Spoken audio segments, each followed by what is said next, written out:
अयोध्येतील श्री राम मंदिरात भाविकांनी कोट्यवधी रुपयांच्या देणग्या दिल्या, पण जर त्या देणग्यांची पद्धतशीर नोंद नसेल तर अयोध्येच्या राम मंदिरामध्ये 1400 कोटींचा घोटाळा झाल्याचा आरोप काँग्रेसनं केलाय। अयोध्येच्या राम मंदिर दानामध्ये मोठ्या प्रमाणामध्ये आर्थिक अपहार झालेला आहे। भगवान राम को मिले दान की चोरी को लेकर बड़ी अफसोसजनक चर्चा चल रही है। आरोप है कि राम जी के दान को राम जी की सेवा में लगे चोर ही चुरा ले गए। सिंधी समाजानं 2021 मध्ये 200 किलो चांदीचं दान दिलेलं होतं।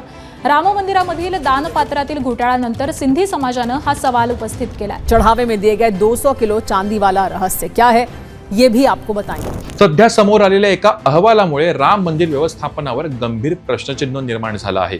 माध्यमांमध्ये आलेल्या माहितीनुसार श्री राम जन्मभूमी तीर्थक्षेत्राची स्थापना झाल्यानंतर काही महिन्यातच एका खासगी लेखापरीक्षण कंपनीने मंदिराच्या व्यवस्थापनाबाबत अनेक गंभीर निरीक्षणे नोंदवली होती। या अहवालात मंदिराला मिळणाऱ्या रोख देणग्या आणि दागिन्यांची पद्धतशीर नोंद होत नसल्याचा उल्लेख करण्यात आला होता।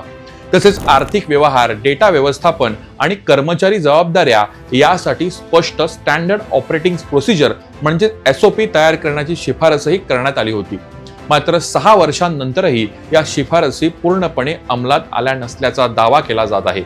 याच पार्श्वभूमीवर देणग्यांच्या हिशोबाबाबतचे आरोप समोर आल्यानंतर विशेष तपास पथकाने उत्तर प्रदेश सरकारकडे प्राथमिक अहवाल सादर केला आहे। दरम्यान मंदिर व्यवस्थापनाकडून या आरोपांवर सविस्तर भूमिका अद्याप स्पष्ट करण्यात आलेली नाही।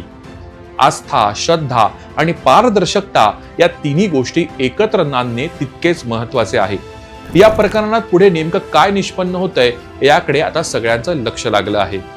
लाऊड महाराष्ट्राला फॉलो करा आणि सबस्क्राईब करा। धन्यवाद।